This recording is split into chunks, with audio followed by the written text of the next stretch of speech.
ಜೈ ಜವಾನ್ ಮಾಜಿ ಸೈನಿಕರ ಸಂಘ ಬೆಳಗಿ ವತಿಯಿಂದ ಕಾರ್ಗಿಲ್ ವಿಜಯ ರಜತ ಮಹೋತ್ಸವ ಕಾರ್ಯಕ್ರಮದಲ್ಲಿ ಕಲ್ಮಠ ಗುರುಪಾದ ಶಿವಾಚಾರ್ಯ ಮಹಾಸ್ವಾಮಿಗಳು ದಿವ್ಯ ಸಾನ್ನಿಧ್ಯ ವಹಿಸಿದರು. ಲಕ್ಷ್ಮಣ ಮಹಾರಾಜರು ಶ್ರೀ ಸುರಗಿರಿ ಬೆಟ್ಟ ಕುಂದರಗಿ ಸಾನ್ನಿಧ್ಯ ವಹಿಸಿದರು. ಎಂಎಸ್ ಕುಮಾರ ದೇಸಾಯಿ, ಡಾಕ್ಟರ್ ಸಾಗರ ತೆಕ್ಕಣ್ಣವರ ಉಪನ್ಯಾಸ ನೀಡಿದರು. ಇದೇ ವೇಳೆ ಮಾತನಾಡಿದ ಲಕ್ಷ್ಮಣ ಮಹಾರಾಜರು, ದೇಶದಲ್ಲಿ ನಮ್ಮ ಸೈನಿಕರಿಗೆ ಸ್ಫೂರ್ತಿದಾಯಕವಾಗಿ ದೇಶಾಭಿಮಾನ ಹಾಗೂ ರಾಷ್ಟ್ರಾಭಿಮಾನ, ಹೊಟ್ಟೆ ಉಣಬಡಿಸುವ ಕಾರ್ಯ, ರೈತಾಪಿ ಸೈನಿಕರ ದೇಶದ ನಮಗೂ ಅವರ ಮಕ್ಕಳು ಹಾಗೂ ಮಡದಿ ಕುಟುಂಬದ ಬಗ್ಗೆ ಕಾಳಜಿ ಇರಬೇಕೆಂದರು. ಈ ಒಂದು ಕಾರ್ಯಕ್ರಮದಲ್ಲಿ ಹಲವಾರು ಸಾರ್ವಜನಿಕರು ಹಾಗೂ ಶಾಲಾ ಮಕ್ಕಳು, ದೇಶಾಭಿಮಾನಿಗಳು ಹಾಗೂ ನಿವೃತ್ತ ಯೋಧರು ಉಪಸ್ಥಿತರಿದ್ದರು. ರಿಯಾಜ್ ಅತ್ತಾರ್, ಜೆಕೆ ನ್ಯೂಸ್ ಕನ್ನಡ, ಬೆಳಗಿ.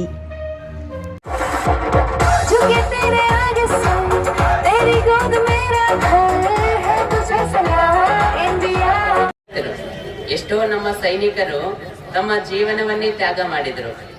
ತಮ್ಮ ರಕ್ತವನ್ನು ಚೆಲ್ಲಿ ನಮ್ಮ ದೇಶವನ್ನು ರಕ್ಷಣೆ ಮಾಡಿರುವಂತ ಸೈನಿಕರನ್ನು ಇವತ್ತು ಸ್ಮರಿಸಿಕೊಂಡು ನಾವೆಲ್ಲರೂ ಮಾಡ್ತಿರುವಂತ ಇದರ ಕಾರ್ಯಕ್ರಮದ ಉದ್ದೇಶ ಏನು ಅಂದ್ರೆ, ನಮ್ಮ ದೇಶದಲ್ಲಿ ಸೈನಿಕರ ಪಾತ್ರ ಎಷ್ಟು ಮಹತ್ವವಾಗ್ಯದ, ಅವ್ರಿಗೆ ನಾವು ಯಾವ ರೀತಿ ಗೌರವ ಸಲ್ಲಿಸ್ತಾ ಇದ್ದೀವಿ, ಅವರು ಮುಂದೆ ಎಷ್ಟೋ ಸೈನಿಕರಾಗಿ ಬರುವಂತ ಮಕ್ಕಳಿಗೆ ಸ್ಫೂರ್ತಿ ಆಗಬೇಕನ್ನುವಂತ ಈ ಕಾರ್ಯಕ್ರಮವನ್ನು ಅರೇಂಜ್ಮೆಂಟ್ ಮಾಡಿರುವಂತ ಆ ಎಲ್ಲಾ ಸಂಘಟಕರಿಗೂ ಮೊದಲು ನಾವು ಧನ್ಯವಾದಗಳು ಹೇಳ್ಬೇಕು. ಯಾಕಂದ್ರೆ ಎಲ್ಲರೂ ತಮ್ಮ ತಮ್ಮ ಜೀವನ, ತಮ್ಮ ಕುಟುಂಬ, ತಮ್ಮ ಬದುಕಿನಲ್ಲಿ ಕಾಲ ಕಳಿತಾ ದಿನಗಳನ್ನು ಗತಿಸ್ತಾ ಇರ್ತೀವಿ. ಅಂತ ಗಳಿಗೆಯಲ್ಲೂ ಸಹಿತ ಸ್ಫೂರ್ತಿದಾಯಕವಾಗಿ ದೇಶಕ್ಕಾಗಿನೇ ನಾವೆಲ್ಲರೂ ಹೆಂಗದೀವಿ ಅಂದ್ರ, ನಮ್ಮ ಕುಟುಂಬವನ್ನು ಚೆನ್ನಾಗಿದ್ರೆ ಸಾಕಪ್ಪ, ಮನಿ ಮಕ್ಕಳದವ್ರು ಏನಾರ ಆಗ್ಲಿ ಅನ್ನೋ ಲೆಕ್ಕಾಚಾರದಾಗಿರೋರು. ಅಂತದರಲ್ಲಿಯೂ ಸಹಿತ ನಮಗೆ ದೇಶಾಭಿಮಾನ ಇರಬೇಕು, ರಾಷ್ಟ್ರಾಭಿಮಾನ ಇರಬೇಕು. ನಾವಿಲ್ಲಿ ಮನೆಯಲ್ಲಿ ನೋಡ್ರಿ, ನಮ್ಮ ಮನೆಯಲ್ಲಿ ನಾವು ಸುರಕ್ಷಿತವಾಗಿರ್ಬೇಕಾಗಿತ್ತು ಅಂದ್ರ ನಮ್ಮ ದೇಶವನ್ನ ಕಾಯುವಂತ, ಗಡಿ ಕಾಯುವಂತ ಸೈನಿಕರಲ್ಲಿ ಇದ್ದಾಗಲೇನೆ ವಿಚಾರಗಳ ಆಧಾರದ ಮೇಲೆ, ಅಂದ್ರೆ ವಿಸ್ತರಣವಾದ ಅಂತ ಕರೀತಾರೆ. ವಿಸ್ತರಣವಾದ ಅಂತಂದ್ರೆ ನಮ್ಮ ದೇಶಕ್ಕೆ ಇನ್ನಷ್ಟು ದೇಶದ ಬೇರೆ ದೇಶ ಭಾಗಗಳನ್ನ ಸೇರಿಸಿಕೊಳ್ಳೋನು ಅನ್ನುವಂತ ಒಂದು ದುಷ್ಟ ವಿಚಾರಗಳನ್ನ ಹೊಂದಿರುವಂತ ಎಷ್ಟೋ ರಾಷ್ಟ್ರಗಳು ಇವತ್ತು ಈ ಜಗತ್ತಿನಲ್ಲಿದ್ದಾವೆ. ಆ ಎಲ್ಲ ರಾಷ್ಟ್ರಗಳಿಂದ ರಕ್ಷಣೆ ಪಡೆಯುವ ಸಲುವಾಗಿ ಆ ದೇಶ ತನ್ನದೇ ಆದ ಸೈನಿಕ ಬಲಗೊಂಡ ಸೈನ್ಯವನ್ನು ಹೊಂದಿರ್ತೇವೆ ಅಂತ ನಮಗೆಲ್ಲ ಗೊತ್ತಿದೆ.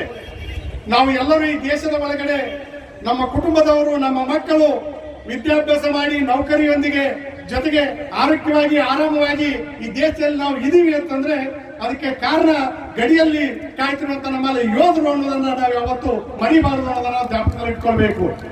ಇವತ್ತು ಗಡಿಯಲ್ಲಿ ಯೋಧರು ನಮ್ಮನ್ನ ರಕ್ಷಣೆ ಮಾಡದೆ ಹೋಗಿದ್ರೆ ನಮ್ಮ ಪರಿಸ್ಥಿತಿ ಏನಾಗ್ತಿತ್ತು ಅನ್ನೋದು ತಮಗೆಲ್ಲ ಗೊತ್ತಿದೆ. 300 ವರ್ಷಗಳ ಕಾಲ ಬ್ರಿಟಿಷರಿಂದ ಆಳಿಸಿಕೊಂಡಿರುವವರು ನಾವು, ಎಷ್ಟು ದಾಸ್ಯವನ್ನು ನಾವು ಪಾಲಿಸಿದೀವಿ ಅಂತ ತಮಗೆಲ್ಲ ಗೊತ್ತಿದೆ. ಹಾಗಾಗಿ ಇವತ್ತು ಸೈನಿಕರ ಒಂದು ಒಳ್ಳೆಯ ಮಹತ್ವಪೂರ್ಣವಾದಂತ ಕಾರ್ಯದಲ್ಲಿ ತಾವೆಲ್ಲ ಭಾಗಿಗಳಾಗಿರೋದು ನಮ್ಮ ಸುದೈವ ಅಂತ ನಾವು ತಿಳ್ಕೊಳ್ಬೇಕಾಗಿದೆ. ತಮ್ಗೆ ಗೊತ್ತಿದೆ, 1971ರಲ್ಲಿ ಭಾರತ ದೇಶದ ಮೇಲೆ ಪ್ರಥಮ ಬಾರಿಗೆ ನೇರ ಯುದ್ಧವನ್ನ ಪಾಕಿಸ್ತಾನ ಮಾಡಿತ್ತು. 1971ರಲ್ಲಿ ಯುದ್ಧ ಮಾಡಿದಾಗ ಆಗಿನ ಪ್ರಧಾನಮಂತ್ರಿ ಉಕ್ಕಿನ ಮೇಲೆ ಶ್ರೀಮತಿ ಇಂದಿರಾ ಗಾಂಧಿ ಪಾಕಿಸ್ತಾನವನ್ನ ಬಗ್ಗು ಬಡಿದು ಸೋಲಿಸಿ ನೇರ ಯುದ್ಧದಲ್ಲಿ ಸೋಲಿಸಿದಂತ ಆ ದಿನವನ್ನು ಬಿಟ್ರೆ ಪಾಕಿಸ್ತಾನ ಮತ್ತೊಂದು ಸಾರಿ ಭಾರತ ದೇಶದ ಕಡೆಗೆ ನೇರ ಯುದ್ಧಕ್ಕೆ ಕೈ ಹಾಕಿರಲೇ ಇಲ್ಲ. ಆದ್ರೆ ಈ ಕಾರ್ಗಿಲ್ ಯುದ್ಧ ಅನ್ನೋದು ಏನಿದೆ, 1918ರಿಂದ 1999 ಮಧ್ಯದಲ್ಲಿ 60 ದಿನಗಳ ಕಾಲ ಏನು ಈ ಯುದ್ಧ ಕಾರ್ಗಿಲ್ ಯುದ್ಧ ನಡೀತು. ಈ ಕಾರ್ಗಿಲ್ ಯುದ್ಧವನ್ನ ನೇರವಾಗಿ ಯುದ್ಧವನ್ನ ಟಿವಿಎಸ್ ಕಂಪನಿಯ ತರತರಹದ ಮಾಡೆಲ್ ಬೈಕ್ ಖರೀದಿಸಲು ಯೋಚಿಸುತ್ತಿದ್ದರೆ ಎಸ್ವಿ ಟಿವಿಎಸ್ ಶೋರೂಮ್ ನಿಮಗಾಗಿ ತರುತ್ತಿದೆ ಹೊಸ ಮಾಡೆಲ್ಗಳ ಹೊಸ ಬೈಕ್ಗಳು. ಟಿವಿಎಸ್ನ ಎಲ್ಲಾ ತರಹದ ಬೈಕ್ಗಳು ಹಾಗೂ ಎಲ್ಲಾ ಬೈಕ್ಗಳ ಸರ್ವಿಸ್ ಹಾಗೂ ಅವುಗಳ ಸ್ಪೇರ್ ಪಾರ್ಟ್ಗಳು ಕೂಡ ಲಭ್ಯ. ಹಾಗಿದ್ರೆ ಹಿಂದೆ ಭೇಟಿ ನೀಡಿ. ಎಸ್ವಿ ಟಿವಿಎಸ್ ಶೋರೂಮ್ ಮಾಲೀಕರು Lokesh RJ, Bharat petrol bunk ಎದುರುಗಡೆ, ನಾಗಲಕ್ಷ್ಮಿ ದಾಬಾ ಹತ್ತಿರ, ಗುಲ್ಬರ್ಗ ರೋಡ್, ಹುಮ್ನಾಬಾದ್. ನಿಮ್ಮ ಬೈಕ್ ಅನ್ನು ಕಾಯ್ದಿರಿಸಿಕೊಳ್ಳಲು ಹಿಂದೆ ಸಂಪರ್ಕಿಸಿ 8494951009 ಅಥವಾ 08483